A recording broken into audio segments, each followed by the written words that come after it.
وبه نستعين وهو خير المعين وصلى الله على سيدنا محمد وآله الطاهرين. اللهم صل على محمد وآل محمد وعجل. افکار شہید مطہری کے ذیل میں ہم معاشرہ اور اس کی حقیقت کو قرآن کریم کے آیات کے آئینے میں دیکھ رہے تھے۔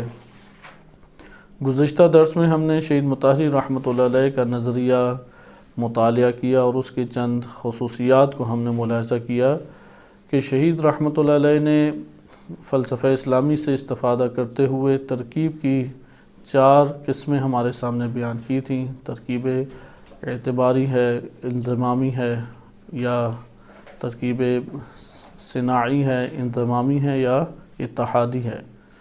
اور پھر انہوں نے اپنا نظریہ بیان کرتے ہوئے کہا کہ معاشرے میں یہ چاروں صورتیں نہیں پائی جاتی، کیونکہ چاروں میں ایک ایسا نقص لازم آتا ہے کہ جس کو دور کرنا ضروری ہو جاتا ہے۔ مثلا اگر ہم اعتباری مانیں تو اس سے معاشرے کا انکار لازم آتا ہے، اتحادی مانیں تو اس سے فرد کا انکار لازم آتا ہے۔ اس لیے شہید رحمۃ اللہ علیہ نے 5واں نظریہ خود ایک اس کے حوالے سے انہوں نے ایک استنباطی نظریہ اختیار کیا، اور وہ یہ ہے کہ معاشرہ اور فرد دونوں آپس میں مل کے ایک ترکیب حقیقی کو وجود دیتے ہیں۔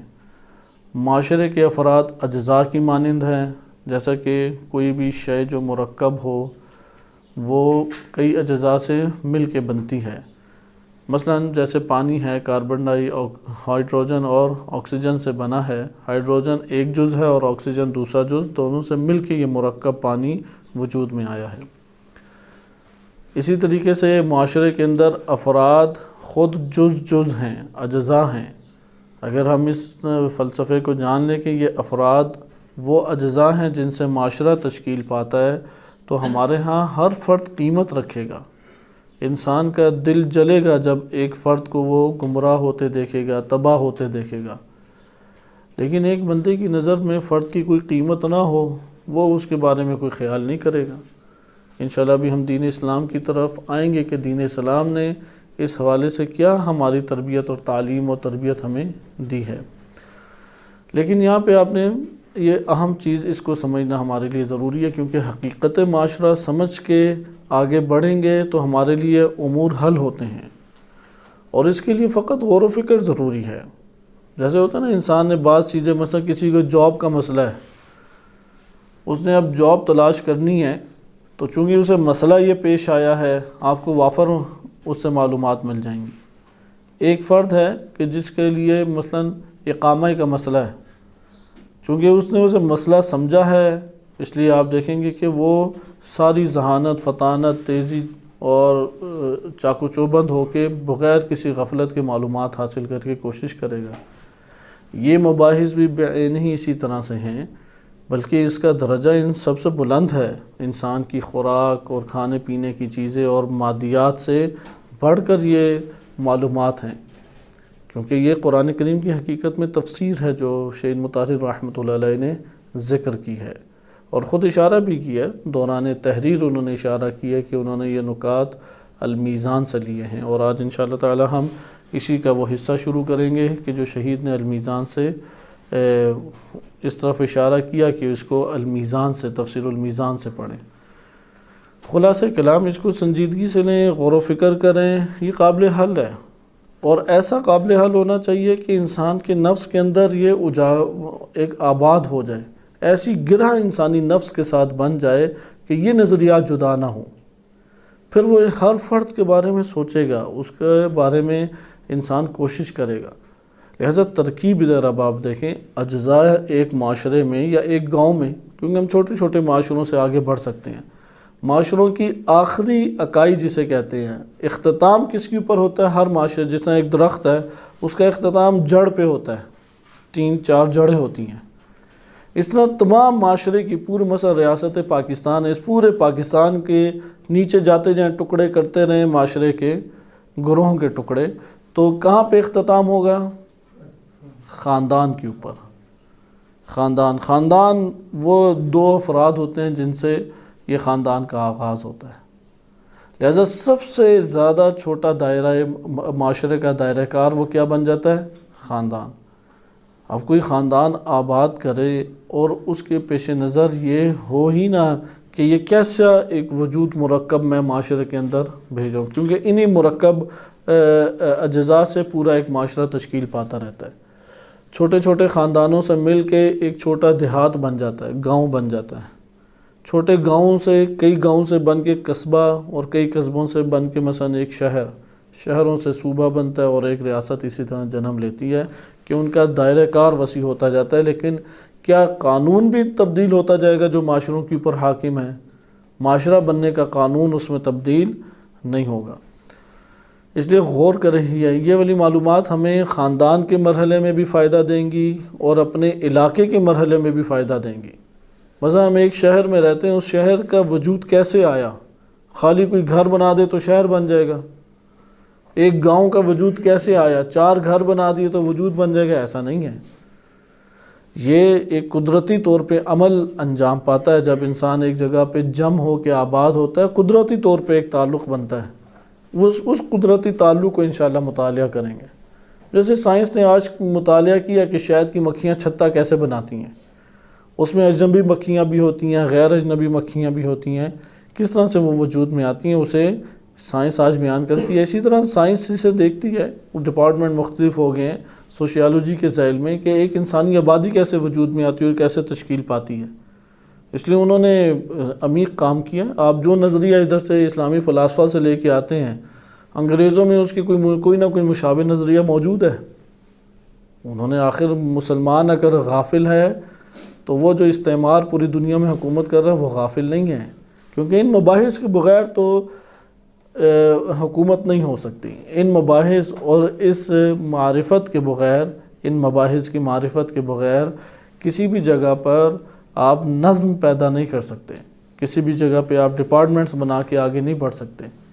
اس لیے انہوں نے یہ کام کیا، انہوں نے انسانی نفسیات کا بھی مطالعہ کیا، انسانی عادات کا، طبع انسانی کا، ان کی خلقت کے اعتبار سے کیا رجحانات بنتے ہیں، ان سب چیزوں کا انگریزوں نے مطالعہ کیا۔ یعنی یہی والی باتیں جو علامہ طباطبائی رحمۃ اللہ علیہ یا شہید مطہری رحمۃ اللہ علیہ کر رہے ہیں، اس کے اگر تھوڑا سے اختلاف کو آگے پیچھے ہٹا دیں چند امور کو، بیان ہی یہ باتیں آپ کو قدیم آج سے 200-300 سال پہلے انگریز کے پاس مل جائیں گی۔ یعنی اس نے بیٹھ کے سوچا، مسلمان نہیں سوچ رہا، وہ سوچے گا نہیں تو وہ ایک گاؤں کی نالی بھی نہیں بنا سکتا۔ موجو دوڑو کے بارے میں پڑھتے ہیں جو پاکستان میں سب سے قدیمی آثار ہیں کہ انہوں نے اپنے گاؤں میں، یعنی جو اپنے گھروں کے باہر نالیاں بنائی ہوئی تھی، آب نکاسی کا انتظام موجود تھا ادھر۔ آپ سروے کریں جا کے پاکستان کے گاؤں کا، آپ کو ممکن ہے بہت سارے گاؤں میں نالی بھی نظر نہ آئے کیونکہ انہوں نے سوچا ہی نہیں کبھی اس حوالے سے۔ آپ کو پورے کے پورے اس علاقے میں ایک بڑے رقبے میں اگر گند بلا کا مجموعہ کہیں نظر آئے گا، وہ نظر آئے گی جہاں انسان رہتا ہے۔ وہ انسان، وہ مٹی سے بھی اس کے ہاتھ اٹے ہوئے ہیں، لباس کا بھی کوئی خیال نہیں ہے، باتوں کا بھی کوئی خیال نہیں ہے۔ آپ حیران ہوں گے، جسے قدرت نے اگایا ہے وہ تو بڑا خوبصورت منظر پیش کرتا ہے، اور جو انسان کے ہاتھ میں ہے ادھر ایک نالی بھی درست نہیں کر سکتا وہ۔ یہ کس طرح سے ایسا ہو سکتا ہے؟ یعنی آج سے ہزاروں سال پہلے والا انسان یہ قدرت رکھتا ہے، لیکن یہ جو 21ویں صدی میں زندگی بسر کر رہا ہے اس کے پاس یہ قدرت نہیں ہے۔ اس کی بنیادی وجہ یہ ہے کہ وہ اس نوعیت کا سوچتا نہیں ہے، اس کے لیے یہ سوچ آئی نہیں ہے کہ یہ معاشرہ کیسے وجود میں آتا ہے، انسانوں کی عادات کیا ہوتی ہیں، انسانوں کی تربیت کیسے کی جاتی ہے، رہن سہن کس طرح سے انسان کا منظم ہونا چاہیے۔ انگریز نے جب سوچا تو درست کر لیا، ورنہ وہ بھی اس سے بدتر حالت میں رہتا تھا آج سے 300-400 سال پہلے۔ بہت ہی بدترین حالت تھی انگریز کی، لیکن اس نے سوچا، اس نے پڑھا، قربانیاں دی ادھر افراد نے، انہوں نے ایک سوسائٹی کھڑی کر دی۔ اگرچہ اس سوسائٹی کو جو کھڑا کیا وہ شیطانی افکار نظریات کے اوپر ہے، فسق و فجور اور کفر و شرک کے اوپر ہے اس کی بنیادیں، لیکن یہاں پہ یہ تو ہمیں ماننا پڑے گا کہ انہوں نے آخر سوسائٹی تو بنا دی۔ ادھر اب آپ عالم اسلام میں آ جائیں، عالم اسلام میں جتنے ممالک چل رہے ہیں، جتنے ممالک، وہ کوئی بھی بحث مباحثہ کر لیں، وہ اس وقت پوری سوسائٹی کا سسٹم اور اپنی حکومتی سٹرکچر وہ انگریز سے لے رہے ہیں، چارہ نہیں ہے اس کے علاوہ۔ جو انگریز شروع کرتا ہے وہ اس عالم اسلام میں لوگ شروع کر دیتے ہیں۔ وہ جیسا لباس پہنتا ہے وہ ویسا لباس پہننا شروع ہو جائیں گے، وہ جیسی گفتگو کرتا ہے، اس سے آپ اندازہ لگائیں۔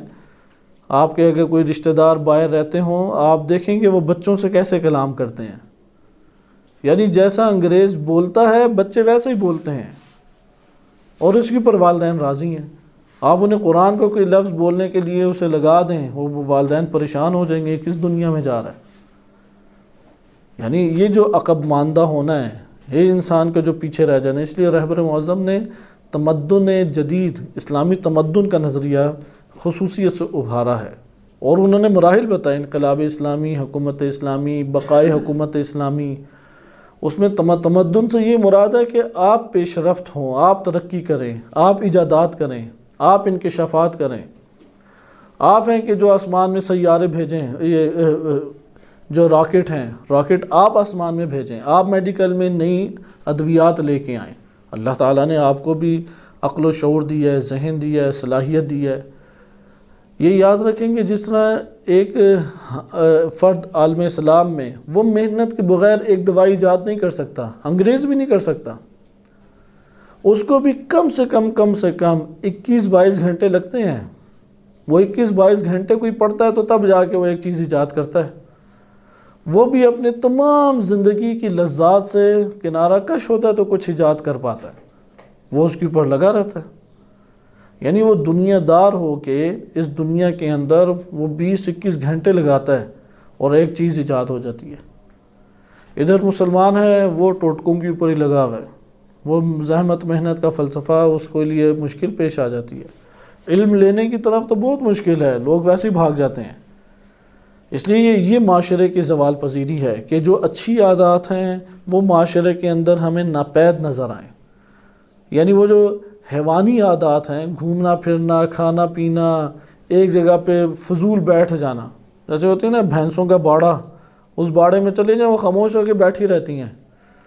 تو بہت سارے لوگ اسی طرح ٹائم ضائع کر رہے تھے، موبائل پکڑے ہیں وہ باڑہ بنا کے بیٹھ جاتے ہیں، کوئی بھی کام نہیں ہے، بہت ہوا تو کوئی جگالی کرتے رہیں گے۔ اس منظر کشی کی یہ خطبہ امام علی علیہ السلام میں اس طرح کی باتیں آئی ہیں، کوئی میری اپنی تنزیہ یا تنقیدی باتیں نہیں ہیں۔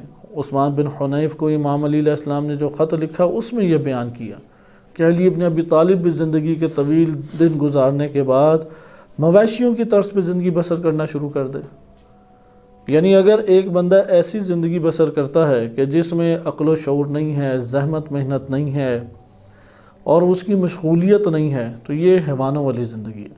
ایسی زندگی بسر کرتا ہے کہ جس میں اس کا وقت ضائع جاتا ہے اور بڑی بڑی محفلوں میں شرکت کرتا ہے، کیونکہ عثمان بن حنیف بیچارے کا قصور کیا تھا؟ بڑے جلیل القدر صحابی رسول ہیں اور صحابی امام علی علیہ السلام بھی ہیں۔ انہوں نے ایک ایسی محفل میں شرکت کر لی کہ جس میں کوئی فقیر غریب نہیں تھا، صرف امراء تھے۔ ایک تو وہ تھے گورنر تھے پورے بصرہ کے، ایک محفل میں، کیونکہ ایسی محفل میں دل قسی ہو جاتا ہے، قلب جو ہے وہ دل سخت ہوتا ہے، امراء کی محافل میں بیٹھنے سے دل سخت ہوتا ہے۔ اور روایات میں نفی وارد ہوئی ہے کہ کام کی حد تک تم نے اگر کوئی تعلق جوڑنا جوڑو، باقی اپنا تعلق کاٹو۔ اس لیے امراء میں بھی حقیقت امراء یہی ہے کہ وہ اپنی زندگی کو متوسط یا فقراء کی زندگی کے مطابق اختیاری طور پہ بسر کرنے کے اعتبار سے لانے کی کوشش کریں، اگرچہ جو اللہ نے نعمت دی اس سے استفادہ کریں، انکار نہیں ہے اس کا، لیکن فقط اور فقط محافل ہو امراء کی، آپ اس میں شرکت کر کے دیکھ لیں، آپ کو اپنے وجود پہ ایک بوجھ بھی محسوس ہوگا، اس محفل میں آپ ہی کی قدر نہیں ہوگی۔ ایسی محفل جو امراء کی یا ایسی محفل جو فقط دنیا داروں کی لگی ہے، اس میں اگر جائیں گے تو اس میں دنیا داری کی بنیاد پہ قدر ہے، دنیا ہے تو آپ باعزت ہیں، دنیا نہیں ہے تو وہ ذلیل و خوار ہیں ادھر۔ تو جب دنیا نہیں ہے تو ایسی دنیا کی زندگی میں جا کے کرنا کیا ہے؟ اس لیے خود ان محافل سے انسان تعلق توڑے۔ یہ ساری کی ساری باتیں جو آپ کی خدمت میں عرض کر رہا ہوں بکھری ہوئی باتیں ہیں یہ، لیکن یہ روایات نے مضامین ہمیں دیے۔ اس کا یہ مطلب ہے کہ روایات نے بڑا عمیق مطالعہ کیا ہے کہ ایک معاشرہ کیا ہے، انسان کیا ہے، طبع انسانی کیا ہے، خلقت انسانی کیا ہے، اس کے بارے میں ایک موقف رکھتے تھے ائمہ اہل بیت علیہ السلام۔ وہ جانتے تھے سوسائٹی کیسے بنے گی، ادارے کیسے بنیں گے، ورنہ امام علی علیہ السلام حکومت کیسے سنبھالتے؟ انہوں نے کس جگہ سے حملہ کرنا ہے، جنگ میں کتنے لشکروں میں تقسیم کرنا ہے، سب چیزیں انہیں پتہ ہے۔ کس کو والی بنانا ہے، اس والی کا حساب کیسے رکھنا ہے۔ آپ جناب مالک اشتر کا ہی خط پڑھ کے دیکھ لیں کہ اگر اس کی کوئی عالم شرح کرنے لگے، کئی مہینوں پہ محیط ہو، کئی مہینے لگ جائیں اس کی شرح کرتے ہوئے، اتنا عمیق وہ مکتوب ہے، حتیٰ کہ اہل سنت جماعت اسلامی اسے چھاپتی ہے، اس مکتوب کو، سند نہیں ہے اس کا کلام بتاتا ہے کہ یہ امام علی علیہ السلام کا کلام ہے، وہ چھاپتے ہیں اسے امام علی علیہ السلام کی طرف نسبت دے کے۔ معراج خالی جو گزشتہ وزیر اعظم تھا اس نے پارلیمنٹ میں پیش بھی کیا، تو انہوں نے کہا اس کے مطابق حکومت ہوئی تو ہم لوگ تو روڈوں پہ آ جائیں گے، اس کے مطابق تو نہیں حکومت ہو سکتی۔ خلاصہ کلام کہ ائمہ علیہ السلام ان کا تفکر کیا ہے، اور ادھر شیعہ جو آج زندگی بسر کر رہا ہے اس کا تفکر کیسا ہے۔ وہ عالمی سطح پہ حکومت بنانے کا عزم رکھتے ہیں، اور یہ ایک اپنے گھر کے اندر بھی حکومت کا ایک تصور پیش نہیں کر سکتا۔ حکومت یہ نہیں ہے کہ جو میں کہوں بس وہ کرو، یہ تو حکومت نہیں ہے۔ حکومت کہتے ہیں ادارہ کرنا، مینج کرنا۔ ایک بندے کے لیے اپنی زندگی مینج نہیں ہو سکتی، یعنی کیسے نہیں ہو سکتی؟ مثلا آپ ایک چھوٹا ادارہ بنائیں، آپ دیکھیں کہ ٹائم کے اوپر وہ نہیں اٹھتے، ٹائم پہ نہیں بیٹھتے، آپ سمجھ لیں گے صلاحیت نہیں ہے، اس مجموعے کے پاس یہ صلاحیت نہیں ہے کہ یہ مینجمنٹ یا مینج کر سکے، کیونکہ وہ تو اپنے آپ کو ہی نہیں مینج کر سک رہا کہ میں نے کس ٹائم اٹھنا ہے، کس ٹائم بیٹھنا ہے، کیا میرے لیے ترجیح رکھتی ہے، کیا پڑھوں کیا نہ پڑھوں۔ وہ ایک علاقے کو، ایک خاندان کو کیسے مینج کرے گا، وہ اپنے کیسے فیملی کو مینج کرے گا، اس کو تو اپنے وجود کو مینج کرنا نہیں آتا۔ حکومت یعنی مینجمنٹ کا نام حکومت ہے، البتہ نظریات، افکار اور اپنی وسعتوں سمیت یہ مطلب ہے، لیکن اس میں بنیادی مرکزی چیز کیا ہے؟ مینج کرنا۔ اس لیے جو ادارے مینج کرتے چلے جاتے ہیں وہ حکومت کرتے چلے جاتے ہیں۔ اس لیے ائمہ علیہ السلام اور قرآن کریم نے اس کو تفصیلی طور پہ ذکر کیا، بیان کیا۔ یہ نقطہ اس لیے آپ کی خدمت میں عرض کرنا ضروری ہے کہ شہید رحمۃ اللہ علیہ نے جو چیزیں بیان کی ہیں، انہوں نے آخر پانچواں نظریہ اختیار کیوں کیا؟ قرآن اور اہل بیت علیہ السلام کی وجہ سے، یعنی قرآنی آیات سے یہ ثابت ہوتا ہے کہ فرد کی قیمت ہے۔ ائمہ اہل بیت علیہ السلام کی سیرت اور ان کی روایات سے پتہ لگتا ہے کہ فرد قیمت رکھتا ہے، وَإِلَّا ترکیب حقیقی کی جو ہم نے اقسام پڑھی ہیں اس میں فرد کی اصالت اور فرد کا استقلال اور فرد کا کردار معاشرے میں غائب ہے۔ جیسے کہ معروف جو علم عمرانیات، سوشیالوجی کے جو ماہرین گزرے ہیں، اور چار نہ چار نہیں ماہرین کی آج حوزہ علمیہ میں بھی کتابیں پڑھائی جاتی ہیں، کیونکہ کام انہوں نے سب سے پہلے آ کے کیا۔ بقیہ ہمارے ہاں بھی سابقہ دور میں، ماضی میں ایسے جید علماء گزرے ہیں، شیعہ سنی دونوں طبقات میں ایسے علماء گزرے ہیں، فلاسفہ گزرے ہیں، جنہوں نے اپنی آراء اس فن میں پیش کی ہیں، لیکن اس کو بڑھایا نہیں گیا، اس کو پھیلایا نہیں گیا، اسے منظم نہیں کیا گیا، اسے دور حاضر کے تقاضوں کے ساتھ مربوط نہیں کیا گیا۔ انگریز جو ہے اس کے پاس تو یہ ورثہ موجود نہیں تھا، اس نے اسے منظم کر لیا، اور انتہائی آج کے دور میں وہ سوسائٹی بنانے کے امور میں منظم ہے۔ اس قدر منظم ہے کہ وہاں پہ کوئی فرد چلا جائے، پاکستانی بھی چلا جائے، وہ روڈ پہ تھوکتا نہیں ہے، کیونکہ انہوں نے جگہ ہی ایسی بنا دی ہے۔ وہ وہاں پہ بالکل آداب اور احتیاط کے ساتھ وہاں پہ قائم ہو جاتا ہے۔ وہ ساری کی ساری صفائی کے طریقے بھی اختیار کرے گا، اپنے گاؤں میں آئے گا تو پھر پرانی زندگی، اور اگر 20-25 سال رہ لیے ہیں تو پھر پاکستان رہا نہیں جائے گا اس سے، وہ پھر انہیں ممالک میں آباد ہو جاتا ہے، پھر آگے نسل کا پتہ نہیں ہے کہ کیسی نسل ہے۔ لہذا خلاصہ کلام، شہید رحمۃ اللہ علیہ نے یہ پانچویں جو صورت ہے اسے اختیار کیوں کیا؟ کیونکہ بقیہ 4 صورتوں میں یا معاشرے کا انکار لازم آتا ہے یا فرد کا انکار لازم آتا ہے۔ شہید نے یہ ذکر کیا، اور جو کتاب ہے کہ جامع و تاریخ در قرآن، اس کا ایک بڑا حصہ اسی بحث کے اوپر ہے۔ یہ جو 5واں نظریہ ہے اسی بحث کے اوپر اس کا بڑا حصہ ہے، کہ آپ انشاءاللہ اس کتاب کو مطالعہ کریں، کہ ہم اس کا لفظ با لفظ نہیں پڑھ سکتے، اس کے مباحث جو ہیں اس میں جو فہم کی زبان ہے وہ آپ کے سامنے پیش کی جاتی ہے۔ لہذا شہید رحمۃ اللہ علیہ نے یہ نظریہ پیش کیا کہ ترکیب حقیقی ہے، یہ پہلا نقطہ ہے۔ لیکن ایسی ترکیب ہے کہ جس میں اجزاء اپنا وجود رکھتے ہیں اور وہ جم بھی اپنا وجود رکھتا ہے، یعنی مرکب بھی وجود رکھتا ہے اور مرکب میں اجزاء بھی اپنا وجود اور استقلال رکھتے ہیں۔ یعنی معاشرہ کس سے وجود میں آیا ہے؟ افراد سے۔ وہ محتاج ہے، ہر مرکب اجزاء کا محتاج ہوتا ہے یا نہیں؟ ہر مرکب اجزاء کا اپنی ترکیب میں محتاج ہوتا ہے۔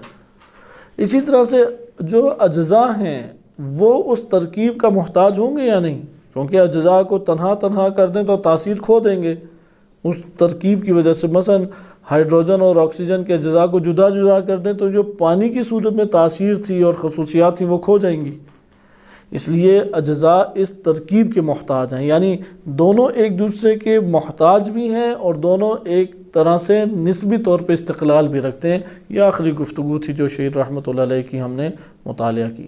شہید رحمۃ اللہ علیہ نے اپنے اس نظریے کو قرآن کریم سے ثابت کیا، لہذا قرآن کریم سے انہوں نے آیات کی طرف جب رجوع کیا تو در حقیقت تفسیر میزان سے جو انہوں نے مطالعات کیے تھے وہی پیش کیے، اور انہوں نے اس بات کو خود حاشیے میں تحریر بھی کیا کہ میں جو ادھر نقل کر رہا ہوں تفسیر میزان میں فلاں جلد میں فلاں ٹاپک ہے جو علامہ رحمۃ اللہ علیہ نے لکھا ہے، اس کے ذریعے سے میں آپ کو بیان کروں، اس لیے تفصیل آپ ادھر جا کے پڑھیں۔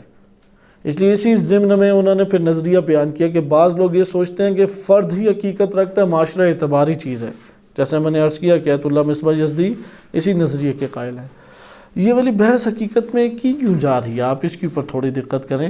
اس کی بنیادی وجہ یہ ہے کہ شہید رحمۃ اللہ علیہ معاشرے کے وجود کے ذریعے سے ایک بہت اہم بحث پہ آنا چاہتے ہیں، اور وہ بحث ہمارے علماء نے اور اہل سنت علماء نے بھی قدیم زمانے سے کی ہے۔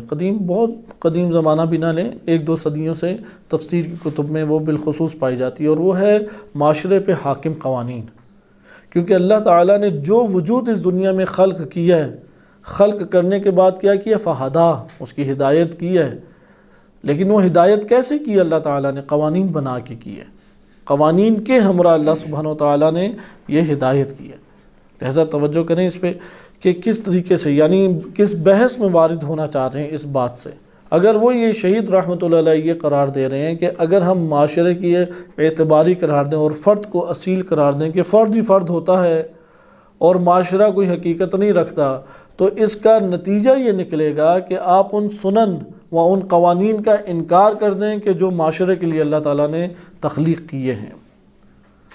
وہ اس کو لازمہ قرار دے رہے ہیں اس جگہ پہ، اس لیے وہ اس چیز کو مسلسل ذکر کر رہے ہیں کہ معاشرہ ایک وجود رکھتا ہے، معاشرہ ایک حقیقت رکھتا ہے، معاشرہ ایک استقلال رکھتا ہے، تاکہ اس بات کے اوپر ہم آئیں کہ پھر معاشرے کو بھی اللہ تعالیٰ نے ہدایت دی ہے، پھر معاشرے کو بھی اللہ سبحانہ و تعالیٰ نے منظم کیا ہے، اس کے لیے اللہ تعالیٰ نے پھر قوانین بھی بنائے ہوں گے، ان قوانین کے مطابق معاشرہ چلے گا۔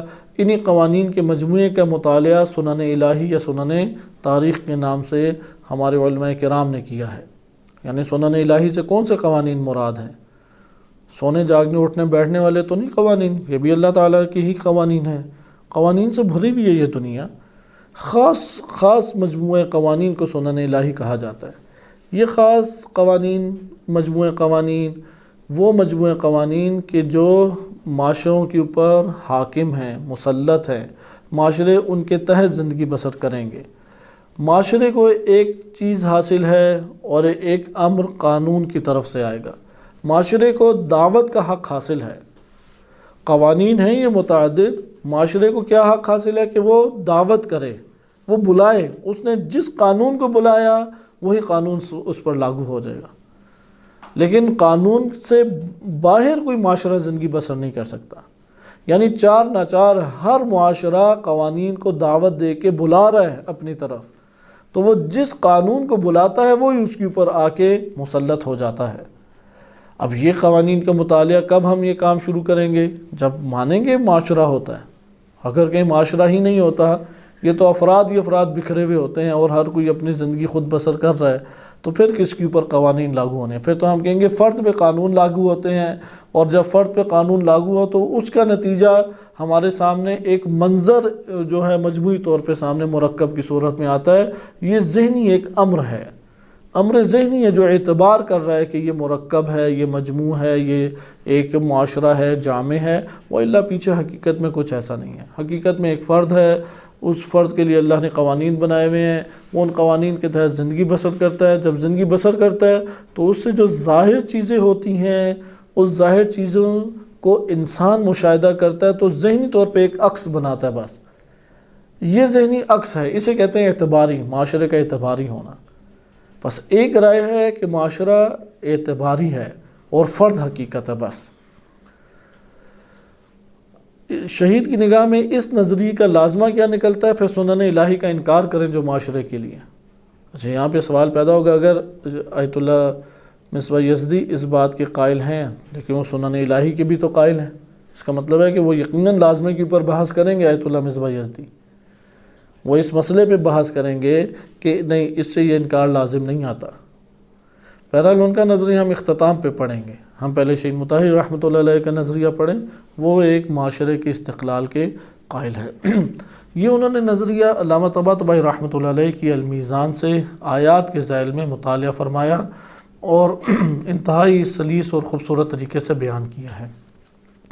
آئیں اب ہم اس کا حصہ جو ہے وہ المیزان سے پڑھتے ہیں۔ المیزان میں سورہ آل عمران آیت نمبر 200 کے ذیل میں علامہ طباطبائی رحمۃ اللہ علیہ نے تفصیلی بحث کی ہے، اور یہ تفصیلی بحث اس قدر ہے کہ تقریباً یہ 30-40 صفحوں کے اوپر محیط بحث ہے، یقیناً اس سب کو نہیں پڑھا جا سکتا، لیکن علامہ طباطبائی کی یہ جو اجتماعی معاشروں کے اوپر نگاہ تھی اور اس کے حوالے سے انہوں نے جو اصول بیان کیے ہیں، وہ ایک ابتکاری ان کا کام ہے اور واقعاً متاثر کن کام ہے۔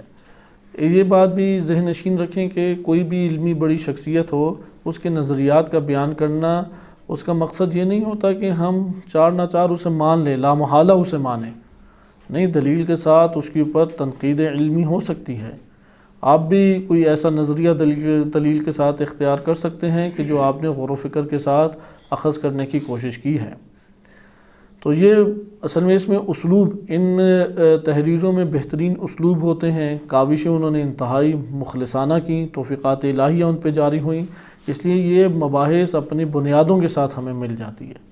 تیزی کے ساتھ ہم چند نکات دیکھتے ہیں، کیونکہ سورہ آل عمران کی جو آخری آیت ہے، آیت نمبر 200، اس میں علامہ طباطبائی رحمۃ اللہ علیہ نے معاشرے کی بحث کی ہے، اور وہ آیت ہے یا ایھا الذین آمنوا اصبروا وصابروا ورابطوا واتقوا اللہ لعلکم تفلحون، یعنی صبر کی یہاں پہ بار بار تلقین کی گئی ہے کہ ایمان لانے والوں صبر کرو، وصابروا، اور جو اس میدان میں اذیت ہے اسے تحمل کرو، اور ایک دوسرے سے ربط اور تعلق قائم رکھو، اور تقوی الہی اختیار کرو۔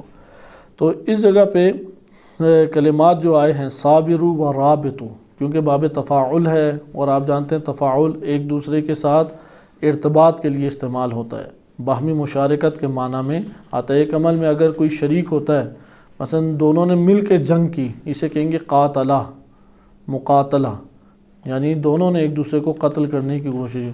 ایک طرفہ ہو تو کہتے ہیں یہ قتلہ، اس نے فلاں کو قتل کر دیا، لیکن آپس میں جنگ لڑی جائے کیونکہ دونوں ایک عمل میں شریک ہیں، تو اسی طرح مضاربہ ہے فقہی احکام میں، مجاہدہ ہے، مقاتلہ ہے، یہ ابواب اسی معنی میں استعمال ہوتے ہیں۔ ادھر بھی دیکھیں کہ صابروا و رابطوا ہے کہ باب ادھر مفاعلہ استعمال کیا گیا ہے۔ یہاں سے معاشرے اور معاشرے کے ذیل میں آپس میں جو ربط ایجاد ہوتا ہے جماعت کے درمیان، اس کو علامہ طباطبائی نے بنیاد بنایا۔ آغاز میں انہوں نے آیات 2 پیش کی، اور انہی 2 آیات کی شہید مطہری نے تفسیر کی ہے اپنی اس کتاب میں۔ آپ اس کتاب میں بھی پڑھ لیں، تھوڑی تفسیری نکات اس میں خوبصورت بھی ہیں، لیکن بنیادی یہ 2 آیات ہیں۔ ان 2 آیات کو انشاءاللہ یاد کریں۔ پہلی آیت ہے سورہ حجرات آیت نمبر 13، آیت نمبر 13، کیونکہ ہم شہید مطہری کے حوالے سے وہ ایک عقلی بحث پڑھ چکے ہیں، یہ بار بار عقلی بحث درمیان میں آتی رہے گی سمجھانے کے لیے۔ جیسے ابھی میں نے اصالت فرد کا نظریہ پیش کیا، دورخیم، ایک دورخیم مفکر گزرا ہے غربی، اس نے اصالت معاشرہ کا نظریہ پیش کیا تھا۔ وہ کہتا ہے فرد کی کوئی قیمت نہیں ہے، یہ سب ایک روح جمعی ہیں، یعنی یہ سب افراد مل کے ایک روح کو جنم دیتے ہیں بنام معاشرہ، اور فرد اس میں اس کے ماتحت ہے۔ یہ جو فرد سمجھتا ہے میں استقلال رکھتا ہوں، میں آزادی رکھتا ہوں، میں شعور رکھتا ہوں، میں یہ رکھتا ہوں، فلاں رکھتا ہوں، دورخیم کہتے ہیں کہ یہ سارے اس کی خام خیالی ہے، سارا کچھ اس کے اوپر معاشرہ ہے اور معاشرہ اسے چلا رہا ہے۔ تو اس نے یہ نظریہ اصالت معاشرہ کا پیش کیا اور فرد کی اصالت کا کاملاً انکار کیا۔ اور جب آپ اسلامی نظریات دیکھتے ہیں تو آپ کو بعض اوقات ایسا محسوس ہوتا ہے کہ اصالت معاشرہ ہی کی شاید بات کی جا رہی ہے، لیکن جب آپ دقت کریں گے آیات میں تو تب آپ کو پتہ لگے گا نہیں، اصالت فرد بھی موجود ہے۔ اس لیے شہید رحمۃ اللہ علیہ نے اپنی اس کتاب میں یہ تنقید کرنے کے بعد، پہلے تو یہ جو ابھی آیت آپ کے سامنے پیش کر رہا ہوں، یہ آیات کی تفسیر بیان کی، تفسیر بیان کرنے کے بعد پھر دوبارہ دورخیم کی طرف پلٹے اور اس کا نقد کیا اور کہا کہ نہیں، فرد بھی اصالت رکھتا ہے، نہ کہ فقط جامع، یعنی معاشرہ فقط اصالت نہیں رکھتا۔ اور یہ بیان کرنے کے بعد پھر ایک نئی بحث میں داخل ہو گئے، اور وہ نئی بحث بہت اہمیت کی حامل ہے۔ وہ نئی بحث زندہ نظریات میں سے ہے، وہ نئی بحث جو ہے وہ قوت مقاومت کی اساس اور بنیاد سے ہے۔ یہ وہ بحث ہے کہ انقلاب اسلامی کی کامیابی کے بعد امام خمینی اپنے آئے خطاب میں اس نقطے کو بیان کرتے تھے، اور وہ نقطہ ہے حریت کا، آزادی کا۔ یعنی فرد ایک نوع آزادی رکھتا ہے، اور ایسی آزادی رکھتا ہے کہ جامع ٹھیک ہے وہ بھی ایک حقیقت رکھتا ہے، لیکن یہ ایک فرد واحد یا چند افراد وہ اتنی تاثیر رکھتے ہیں کہ پورے جامع کے نظریے کو پلٹ دیں۔ جیسے انبیاء علیہ السلام مشرکانہ معاشروں میں آئے، لیکن وہ ایک فرد واحد جسے اللہ نے بھیجا ہے وہ اتنی تاثیر رکھتا ہے کہ پورے معاشرے کے موقف کو ہلا سکے۔ اس سے انہوں نے استدلال قائم کیا شہید مطہری رحمۃ اللہ علیہ نے کہ ایسا ہوتا ہے کہ بعض اوقات ایک فرد ہے وہ معاشرے سے ٹکراؤ کی صورت میں معاشرے کے اوپر غلبہ حاصل کر لے، اس کی تاثیر کو ختم کر دے۔ اگر فرد کی کوئی تاثیر ہوتی ہی نہ تو یہ ہمارے پاس واقعات یا حوادث تاریخ میں پیش آتے، ایسا نہیں ہو سکتا۔ اس لیے انہوں نے اس بات کو ذکر کیا، اور تاریخ کا تعلق بھی ادھر سے قائم ہوتا ہے۔ اب اگر معاشرے وجود حقیقی رکھتے ہیں اور فرد بھی حقیقت رکھتا ہے تو ان معاشروں کو چلانے کے لیے بھی اللہ کے قوانین ہوں گے یا نہیں ہوں گے؟ ان قوانین میں ایک تو خلقت کے قوانین ہیں، یہ یاد رکھیں، معاشروں کے خلقت کے قوانین ہیں، جیسے اولاد کا پیدا ہونا ہے اور بہن بھائیوں کا ہونا ہے، خاندان کا نسب چلنا ہے، یہ تو فطرت میں اللہ تعالیٰ نے رکھا۔ ایک ہے ہلاکت سے اور سعادت سے ہمکنار کرنے والے قوانین، یہ قوانین سنن الہیہ کہلاتے ہیں۔ یعنی ہم جو سوشیالوجی کا بہت بڑا حصہ پڑھتے ہیں وہ سنن الہی نہیں کہلاتے، قوانین الہی ہیں، وہ خداوند متعال کے قوانین ہی ہیں، لیکن وہ سنن الہی نہیں کہلائیں گے۔ سنن الہی وہ مجموعہ قوانین کہلاتے ہیں کہ جس میں انسان کی اس دنیا اور اخروی سعادت یا اس دنیا اور اخروی ہلاکت اس سے وہ مربوط ہیں۔ یہ قوانین کا اب تاریخ کا ادھر ربط کیسے بنتا ہے؟ ادھر ہمارے پاس دو ہی نظریات آ جاتے ہیں، بنیادی نظریات دو ہیں، اور بھی ہیں لیکن بنیادی نظریات۔ تاریخ میں حوادث ہوئے یا نہیں ہوئے؟ مثلا جنگ بدر میں مسلمانوں کو فتح حاصل ہوئی، بعون اللہ بنصر اللہ فتح حاصل ہوئی۔ جنگ بدر میں فتح حاصل ہوئی، جنگ احد میں کیا ہوا؟ شکست ہو گئی مسلمانوں کو۔ اچھا، اسی طریقے سے جنگ خندق ہے، خیبر ہے، یا دیگر جنگیں ہیں، اس میں ہم دیکھتے ہیں کہ مشرکین جب حملہ کرتے تھے مسلمان بھی قتل ہو جاتے تھے، مسلمان حملہ کرتے تھے مشرکین بھی مارے جاتے تھے، اللہ تعالیٰ نے فتح عطا فرمائی۔ اب یہ حوادث ہیں تاریخ میں۔ یا پاکستان بنا 1947 میں، اب یہ ایک بہت بڑا واقعہ جنم لیا یا نہیں اس روئے زمین پہ، نقش دنیا کے اوپر ایک بہت بڑا واقعہ جنم لیا۔ انقلاب اسلامی کا تحرک ہے اور فتح یابی ہے انقلاب اسلامی کی، آپ دیکھتے ہیں کہ وہ ایک بہت بڑا حادثہ ہے۔ کربلا لے لیں، کربلا بہت بڑا واقعہ ہے۔ مثلا اسی طرح انبیاء کی قوموں میں آ جائیں، بچھڑے کو پوجا کرنا شروع کر دینا قوم کا، یا حضرت صالح علیہ السلام کی اونٹنی کی قتل کر دینا، حضرت یحییٰ علیہ السلام کو شہید کر دینا، یہ سارے واقعات ہیں یا نہیں؟ ان واقعات کے بارے میں ہمارے ان مباحث کے ذیل میں دو میں سے ایک نظریہ اختیار کریں گے۔ ایک نظریہ یہ ہے کہ یہ واقعات اتفاقی ہیں، یار بس ہو گیا. جیسے ادھر سے کوئی گیٹ سے باہر نکلتا ہے، اب سوچ رہا ہے پتہ نہیں اقامہ لگے گا یا نہیں لگے گا، وہاں پہ ایک بندہ آتا ہے، وہ گاڑی میں بٹھاتا ہے اور اس کا بالفرض اقامہ ہو جائے. وہ کہے گا یار کیسے ہو گیا؟ وہ کہے گا یار یہ تو اتفاق ہی ہے، پتہ نہیں کیسے ہو گیا. یہ ایکسیڈنٹ ہوتا ہے اور ایک بندہ بچ جاتا ہے، ہم کیا کہتے ہیں یہ تو اتفاق ہی ہے کہ یہ بچ گیا. بعض کہتے ہیں کہ یہ تاریخ کے واقعات بھی ایسے ہی ہیں، کیا آپ اس کے پیچھے قوانین کی تلاش میں پڑے ہوئے ہیں. دوسرا نظریہ اس کے مقابل یہ ہے کہ معاشرے میں ہر دور میں انسانوں کے معاشرے رہے ہیں، معاشروں کے اوپر حاکم قوانین رہے ہیں، ان حاکم قوانین کے نتیجے میں یہ حوادث وارد ہوئے ہیں. سمجھا جی؟ دوسرا نظریہ کیا آ جاتا ہے ہمارے پاس کہ تاریخ میں کیا ہوئے ہیں، واقعات ہوئے ہیں. مثلا امام حسن مجتبیٰ علیہ السلام نے صلح کی یا نہیں؟ امام حسن مجتبیٰ علیہ السلام کی جو صلح تھی وہ ایک واقعہ رونما ہوا. جب یہ واقعہ رونما ہوا تو یہ اتفاق ہے. جیسے بعض اہل سنت مورخین ہیں وہ تجزیہ تحلیل اس طرح سے کرتے ہیں، امام حسن مجتبیٰ علیہ السلام بڑے نرم مزاج تھے، جنگوں سے بھاگتے تھے، اور نعوذ باللہ انہیں شادیوں کا زیادہ شوق ہوا کرتا تھا، تو جنگوں میں آگے بڑھ کے رہنے کے وہ نہیں قائل تھے، اور حکومت کے بھی کوئی خاص ان کا تعلق اور قائل نہیں تھے. اس وجہ سے انہوں نے صلح کر لی. اب اگر ہم اس بات کے قائل ہوں کہ جتنے حوادث ماضی میں واقع ہوتے ہیں وہ قوانین کے زیر تحت ہیں، کیونکہ وہ معاشرہ ہے اور معاشروں کے ماتحت ہیں قوانین، تو وہاں پہ آپ کو تاریخ کا ہر واقعہ اس جہت سے ایک نفع یا عبرت دے دے گا. اس لیے انہوں نے ایک کتاب کا نام بھی شہید مطہری نے یہ رکھا کہ جامع و تاریخ در قرآن. ملاحظہ کیا آپ نے؟ لہذا آئیں اب ہم اپنی گفتگو میں چلیں تاکہ یہ بات آپ کی خدمت میں ذکر کی جائے کہ اب جو مباحث اس کے بعد شروع ہوں گے، مثلا آزادی ہے. ایک آزادی کا تصور فرد کی حد تک ہے اور ایک آزادی کیا ہے؟ معاشرے کی حد تک.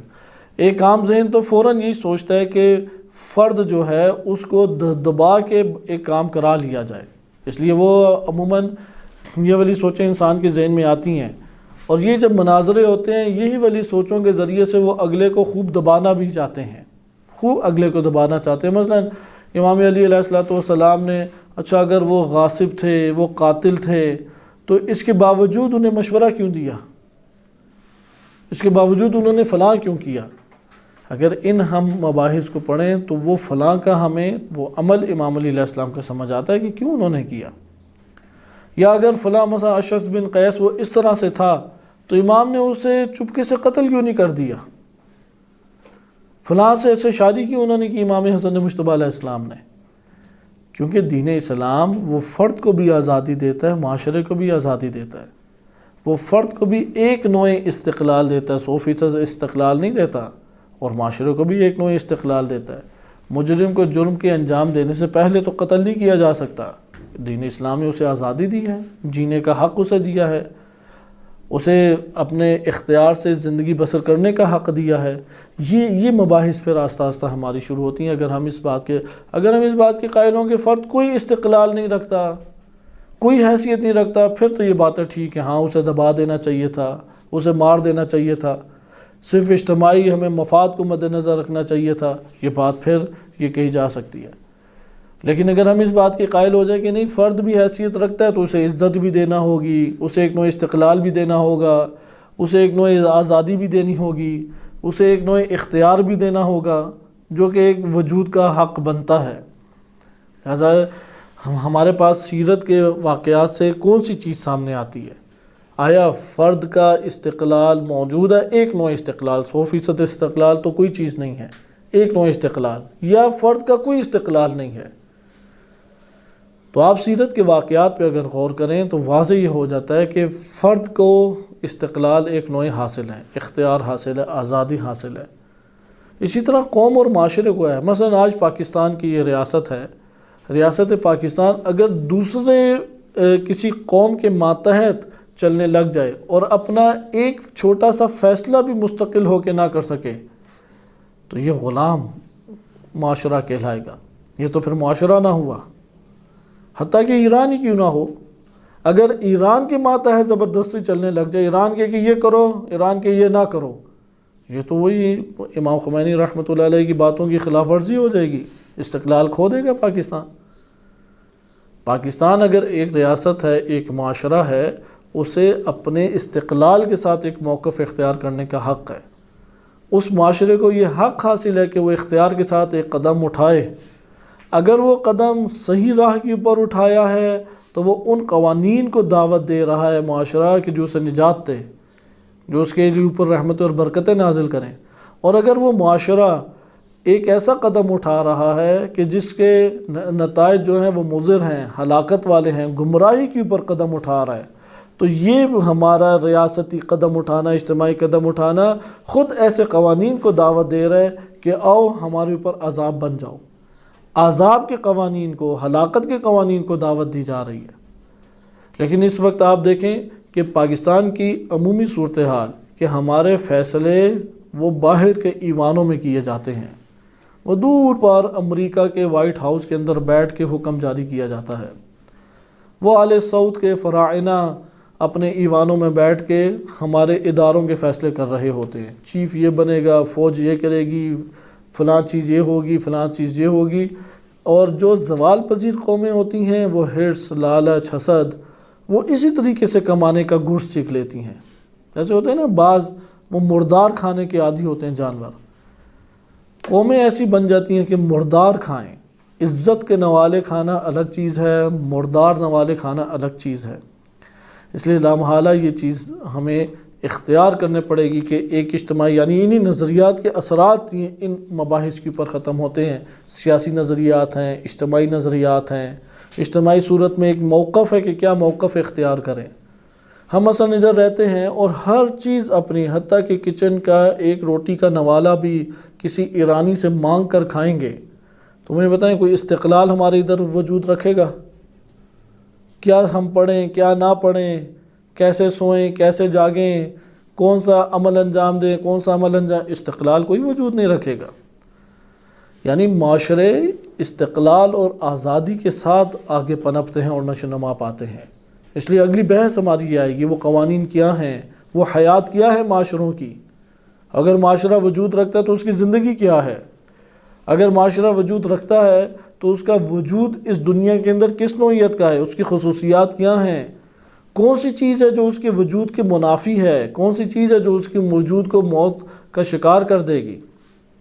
لہٰذا یہ بحثیں پھر ہماری شروع ہو جاتی ہیں۔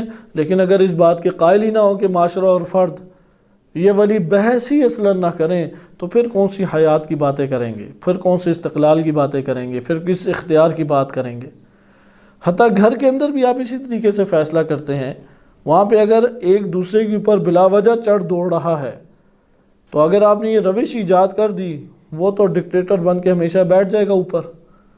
لیکن آپ حق کی بات کریں گے، موقع کی مناسبت سے اسے رکھیں گے، باہمی ایک اجتماعی زندگی کو جنم دینے والے اصولوں کے اوپر، مثلا مساوات، ایثار، قربانی، اخوت، محبت، رحم دلی، معاف کرنا، یہ والی چیزیں رکھیں گے، وہ ایک جم وجود میں آئے گا۔ یہ معاشروں کی زندگی کے لیے یہ چیزیں ضروری ہیں۔ جیسے ہمارے بدن کے لیے آکسیجن ضروری ہے، اگر معاشرہ ایک مستقل وجود رکھتا ہے اس کی حیات کے لیے کوئی ضروری ہے یا نہیں؟ اور یہاں سے وہ تجزیہ تحلیل بھی ہمارے سامنے آ جائیں گے، آخر کیوں امام حسین علیہ السلام کربلا شہید ہو گئے؟ اگر کہیں کہ حوادث تاریخ کے اتفاقیاں اور کوئی قوانین لاگو نہیں ہوتے پھر تو یہ بات کی جا سکتی ہے کہ یہ سوال باطل ہے۔ لیکن اگر ہم اس بات کے قائل ہو جائیں کہ نہیں، معاشرے حیات رکھتے ہیں اور معاشرے زندگی رکھتے ہیں، وجود رکھتے ہیں، اور وہ قوانین کے ماتحت زندگی بسر کرتے ہیں، اور اللہ تعالیٰ نے جس طرح فرد انسانی کے لیے قوانین بنائے ہیں اسی طرح سے معاشروں کے لیے بھی اللہ نے قوانین بنائے ہیں، وہاں پہ پھر سوال کریں گے یہ معاشرے نے کیا قدم اٹھایا کہ نواسۂ رسول امام حسین علیہ السلام اس بے دردی کے ساتھ شہید ہو گئے؟ یہ کیا قدم اٹھایا کہ امام و حجت زمان امام حسن مجتبی علیہ السلام کو صلح کرنے پڑی؟ وہاں پہ یہ سوال اٹھائیں گے، وہاں پہ اسباب تلاش کریں گے، کیونکہ سبب قوانین کو دعوت دیتا ہے، اقدام معاشرہ کرتا ہے، اور قوانین اللہ تعالیٰ نے رکھے ہیں انسانوں کے لیے۔ انسانی معاشروں نے یہ قدم اٹھا کے دعوت دینی ہے کہ ان کے اوپر کون سے قوانین آ کے لاگو ہوں۔ تو انشاءاللہ تفسیر میزان سے ہم ان 2 آیات کو سورہ حجرات آیت نمبر 13 کو پڑھیں گے، جس میں اجزاء بیان کیے گئے ہیں کہ اب معاشرہ وجود میں کیسے آئے گا، اور اسی سے بات چلتے چلتے اس جگہ پہ اختتام پذیر ہوگی کہ معاشروں کی زندگی بھی ہے، انسانی فرد کی زندگی بھی ہے، پھر زندگی کی ضروریات کا تعین کیا جائے گا۔ زندگی کی ضروریات، مثلا ایک ریاست پاکستان اس کی زندگی کا تعین نہ کریں کہ اس جم کی، اس معاشرے کی، اس ریاست کی زندگی کن چیزوں میں ہے، یا غلط تعین کیا جائے، ہر 2 صورتوں میں اس کی موت واقع ہو سکتی ہے۔ لیکن اگر آپ صحیح تعین کر دیں کہ یہ اس کی مثلا اس میں ایک نوع استقلال، اللہ کی حاکمیت میں ایک نوع استقلال ایک ریاست کو حاصل ہے، کل استقلال حاصل نہیں ہے کہ وہ ڈکٹیٹر بن جائے، حملے کرنا شروع کر دے، ایک نوع استقلال حاصل ہے بالفرض۔ ایک آپ حیات اور ریاست پاکستان کے لیے اصول کا انتخاب کرتے ہیں، آپ کو اس کو بنیادیں سازگار کرنے پڑیں گی قرآن اور روایات اہل بیت علیہ السلام سے۔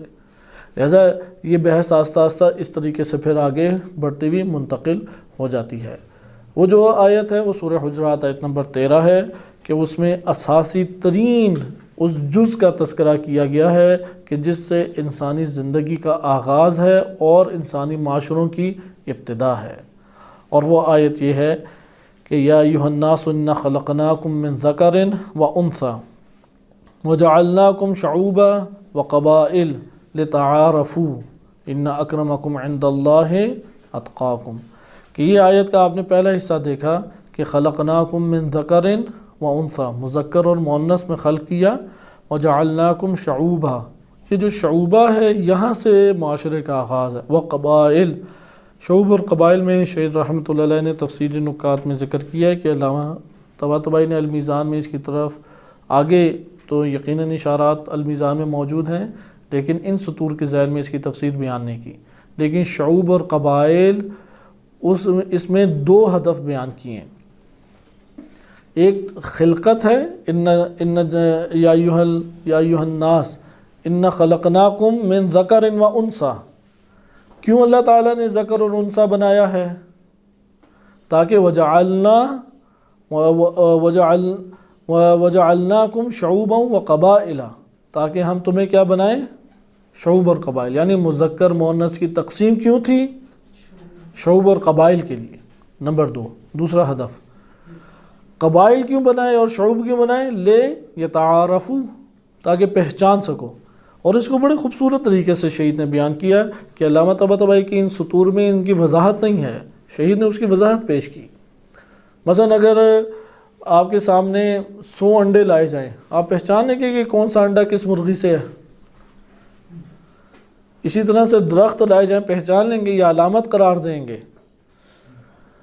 انسان کی زندگی بھی نہیں، انسان کی شکلیں بھی ایک دوسرے سے ملتی ہے۔ آپ چائنیز کو دیکھتے ہیں، سارے ایک جیسے لگتے ہیں یا نہیں؟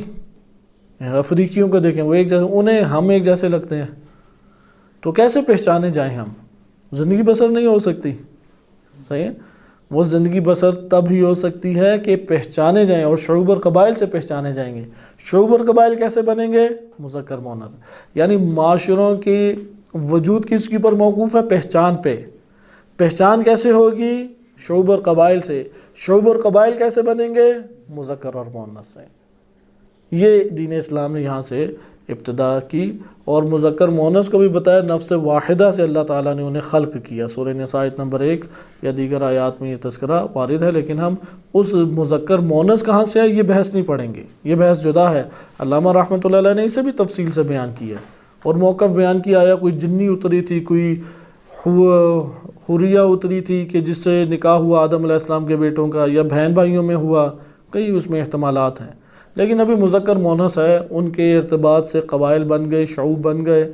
قبائل اور شعوب میں کیا فرق ہے اس کو انشاءاللہ تعالی ہم اگلے درس میں دیکھیں گے، لیکن یہ تعارفو یہ ظاہر معاشرہ ہے۔ ظاہر معاشرہ کسی ایک فرد کو دوسرے فرد پہ کوئی فضیلت نہیں دیتا، اس لیے ایک اور امتیازی نقطہ بیان کیا، ان اکرمکم عند اللہ اتقاکم۔ اس کو شہید نے اس طرح سے ذکر کیا کہ لیتعارفو تک کثرت کا بیان ہے، لتعارفو